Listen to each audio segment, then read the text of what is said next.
Capuí é uma cidade onde a realidade ambiental apresenta uma situação assim de crise iminente. E a questão da água, ela é o ponto central dessa comunidade. A disponibilidade de água é limitada. E, de outra forma, as pessoas também têm uma limitação ao acesso dessa água. E muitos têm uma dificuldade imensa de obter água e tem que andar distâncias para conseguir obter água. A água mais perto que tem é essa aqui para beber. Lá tem água do poço, mas tem uma salinidade alta, não dá para beber. Aí a gente tem que pegar lá, né? Todo dia.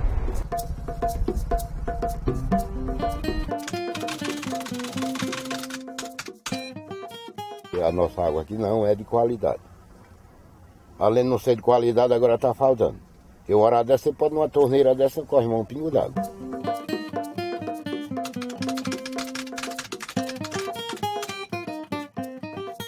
Aqui falta água demais, mas aqui tem dia de sábado e de domingo aqui não tem um pingo d'água. Hoje aqui que tem água que é uma sorte.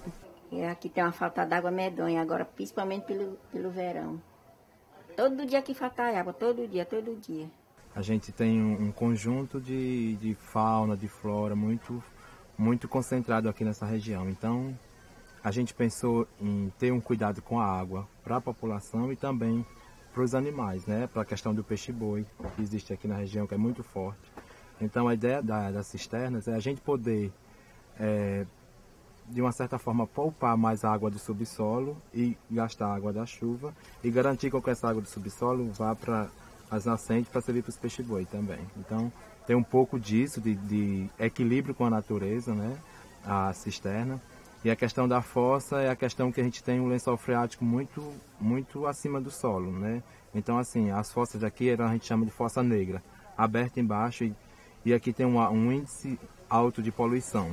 Aí, então, eu acho que foi uma coisa muito boa que foi feita aqui, esse projeto da Petrobras, dessa cisterna, que nós vamos ter água de qualidade.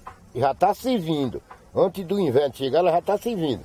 A gente pega a água, enche ela d'água, quando está faltando água na rua, aí já está usando a água das cisternas, né? Pelo menos para mim, eu acho que foi um grande projeto.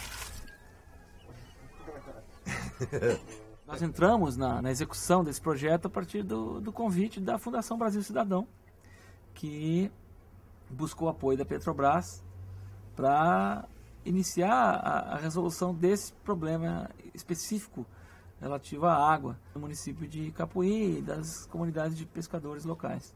Acho que tanto a cisterna quanto a fossa, eles representam uma outra lógica de solução, uma outra lógica econômica, né?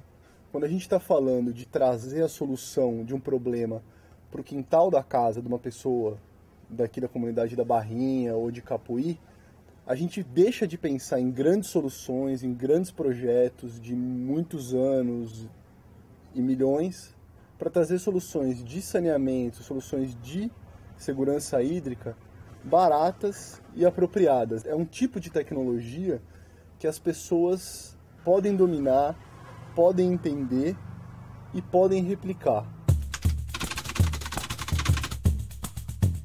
Como é que a gente faz a cisterna? Ela pode ser imaginada como uma gaiola de passarinho com argamassa. O importante primeiro é identificar a localização, onde que ela vai ser colocada. Muitos terrenos têm uma certa dificuldade, porque o terreno é pequeno, não há espaço para isso. Então, localizar a cisterna de forma que ela fique próxima do beiral do telhado, para poder conduzir essa água lá para dentro, é o primeiro ponto. Depois de localizar um ponto onde haja espaço e próximo do telhado, a gente faz uma limpeza da área e uma compactação do espaço onde ela vai ser construída. Esse terreno ele tem que ser firme, tem que ser equilibrado. Então, para isso, você faz uma compactação manual mesmo. Logo se faz uma base, um contrapiso muito fino, né, para poder assentar essa gaiola em cima. Ao mesmo tempo, já se faz a formação de uma gaiola com dois tipos de telas. Se usa duas telas metálicas que são costuradas, né, uma na outra, formando um cilindro de tela que vai ser posicionado em cima dessa base que já foi feita antes. e se faz então o reboco dessa parede usando uma forma muito simples, uma forma metálica de dentro para fora, se faz um reboco muito fino. Essa técnica é chamada ferro-cimento ou argamassa armada. Quando essa primeira mão já estiver firme, estiver seca, vai entrar o pessoal de novo, vão soltar esses arames, vão despregar o zinco do cimento, retira ele, passa mais uma mão por fora, uma mão por dentro, espera a massa estar firme já, está bem seca, e vai vir com a esponja, fazendo um movimento circular nela para fechar os poros do cimento. E tá feita a estrutura de ferro-cimento. Ela tem mais ou menos de 2 a 3 centímetros de espessura, né? Ou seja, é uma casca muito fina.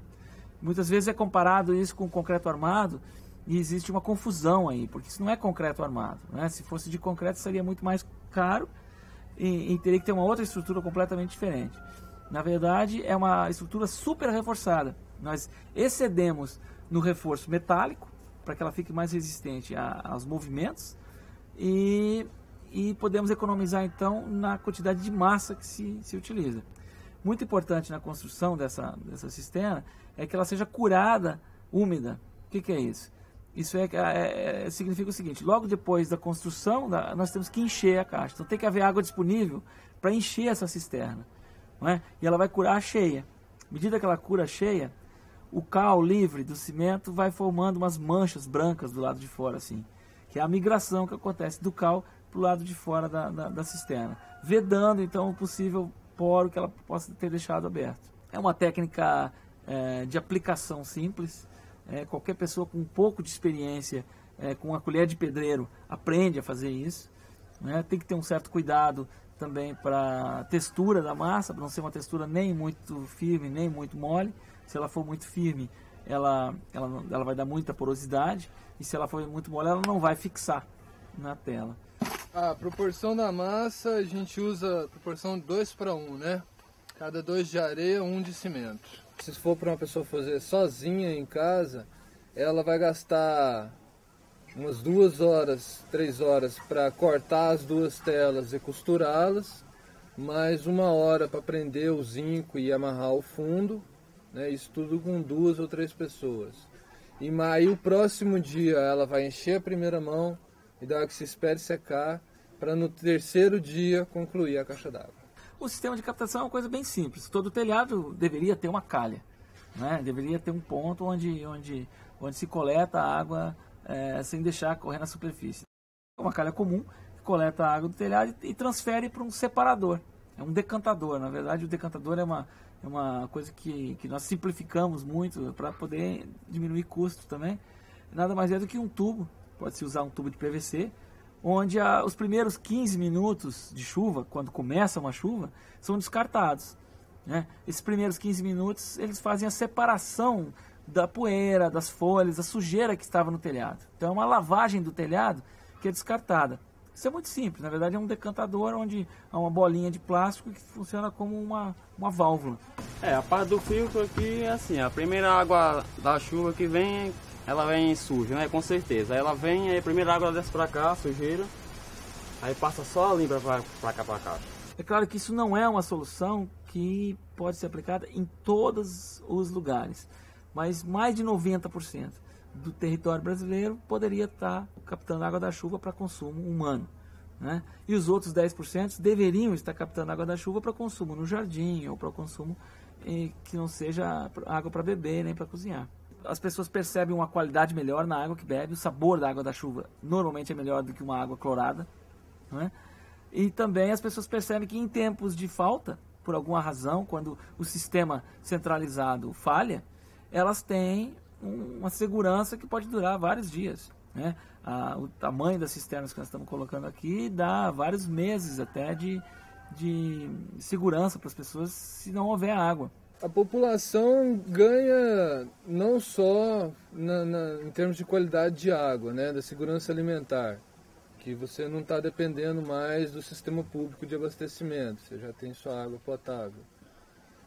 Uma outra questão é a tecnologia que ficou na comunidade, né, o aprendizado deles. A gente deixou alguns pedreiros capacitados na tecnologia. Eu sou aprendiz ainda, estou aprendendo, né? Eu estava trabalhando no mar, eu sou pescador também. Aí comecei trabalhando aqui, Tony. Me chamaram aí eu vim trabalhar aqui junto com ele e até agora eu tô por aqui. Se estiver dando certo, eu não tô por aqui mesmo. O que você tá achando? Beleza, o trabalho tá beleza aqui. Tá 100%, viu?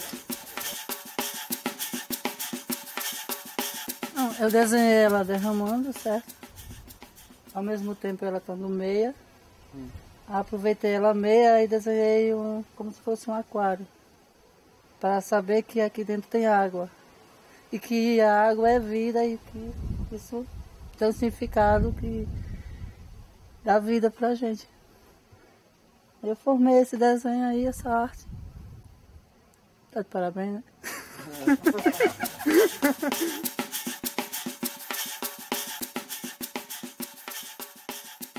O saneamento não existe.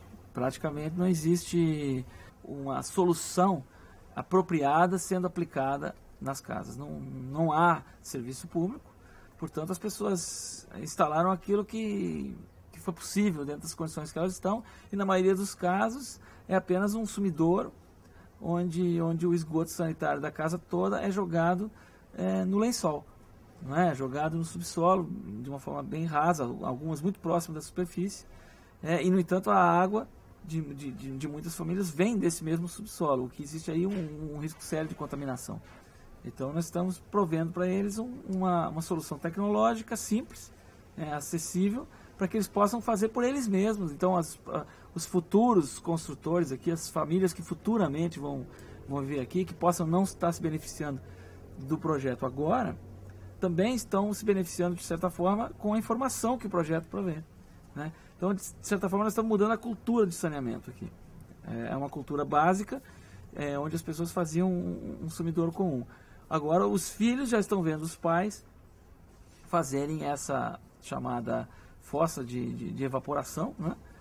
E com isso as próximas casas tendem a copiar esse sistema, porque está havendo aquela aceitação da comunidade, né? Não é uma tecnologia que vem se impondo, é uma tecnologia que vem sutilmente mudando a cultura.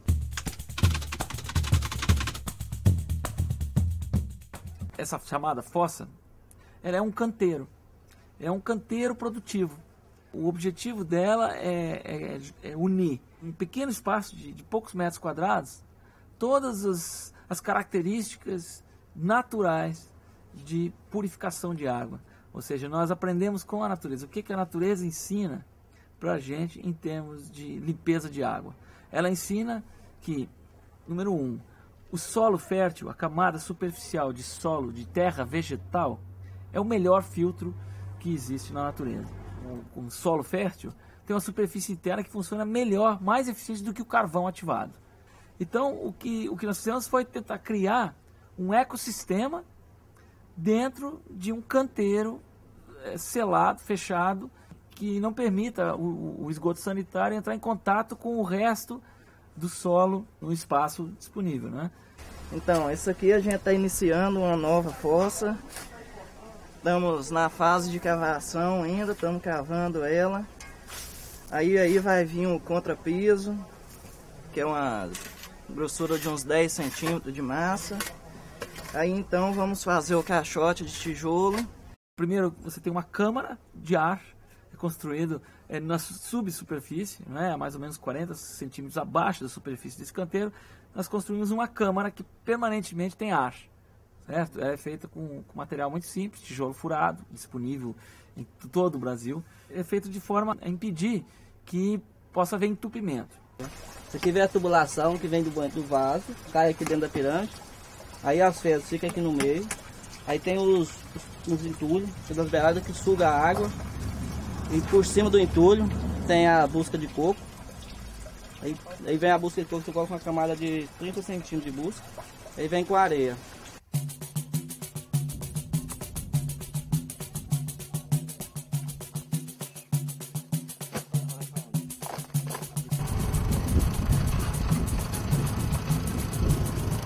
Essa câmara ela permite uma grande quantidade de acumulação de sólidos, né? Ela tem aí um volume de mais ou menos meio a 1 metro cúbico. Então esses sólidos são diluídos ali. Começa um processo que é exatamente uma cópia do que acontece na natureza. né? Você tem um estágio anaeróbico, sem oxigênio, que é quando chega esse esgoto ali, se acumula no fundo, vai rapidamente consumir todo o oxigênio que tem ali. Então passa a ser anaeróbico. Então essa digestão anaeróbica acontece por um determinado tempo e rapidamente essa água vai ser absorvida pela comunidade que existe no solo fértil. Não é? Existe ali uma infinidade de organismos, milhões de organismos se estabelecem ali. E essa comunidade vai absorver essa água toda e as plantas vão fazer o seu papel, que é de evaporar essa água, de mandar essa água para a atmosfera.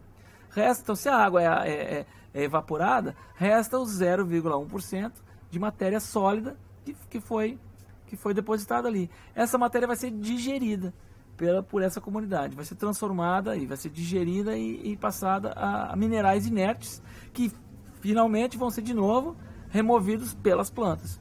Então é um sistema completo, é um ecossistema numa caixinha. Então veja bem, aquilo que antes era um problema passa a ser uma oportunidade. Não é mais um problema, porque você não tem problema de mau cheiro, você não vai ter problema de efluente, você não vai ter problema de poluição. Não existe mais poluição, você já eliminou a poluição. Entre as coisas que a gente planta nesse canteiro, plantamos também banana. Então aquilo que antes era um problema passa a ser um pequeno central de produção de bananas e produção de outros alimentos, outras frutas que são possíveis produzir num canteiro como esse, né? Então fecha um ciclo localmente que antes era um problema linear, né? Aquilo que antes era um problema de transferência, onde se transferia um problema de poluição e acabava virando um problema econômico para a cidade, passa a ser um ciclo fechado dentro da casa de cada pessoa, dentro do quintal de cada pessoa, passa a ser um ciclo econômico fechado, criando mais riqueza para a família. Então, essa fossa aqui, ela já está no ponto final de pronta. A gente tem aqui a bananeira e outras coisas plantadas, justamente para sugar aquela água que vem quando a gente dá a descarga, né? Esse projeto aqui tem chamado a atenção de pessoas do mundo inteiro, até de países considerados desenvolvidos, porque apresenta uma solução prática, uma solução simples, uma solução de acesso rápido à população, de custo baixo e eficientemente demonstrada. A gente está vendo a questão da poluição aí no meio do mundo, né? Quem não sabia aproveitar essa água, o próprio pessoal do IPEC está acompanhando, estão fazendo esse trabalho, estão ensinando o povo e fazendo que ele reaproveite essa água em planta, em bananeira, né? Que essa água não seja jogada à toa aí. Entendeu? Isso está conscientizando, isso a gente está vendo que a comunidade está recebendo com bons olhos, que a gente está fazendo a coisa certa, né? Para que no futuro a gente tenha uma boa qualidade de vida melhor. Vai usar para que água? Para lavar vasilha, para lavar roupa, para tomar banho. Tudo serve, né? Que é bom demais.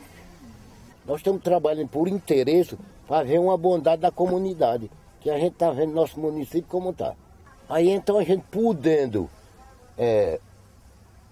trabalhar em cima de uma coisa que vai ajudar, a gente trabalha, né? Em preservar, porque antigamente aqui não tinha preservação nada.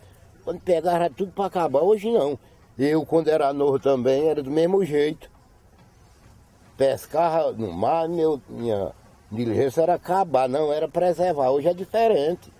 Hoje eu estou com essa idade, tudo que eu vi eu estou preso. Eu trabalho com planta, com verdura, hoje trabalho jardineiro. Para mim é na base da preservação, para nada faltar. Você aprende isso em menos de uma semana de trabalho.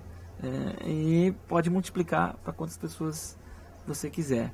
Esse trabalho tem já formado várias pessoas aqui que são capazes de reproduzir essa tecnologia, e eu imagino que isso vai ser uma solução aplicada em muitas localidades no Brasil.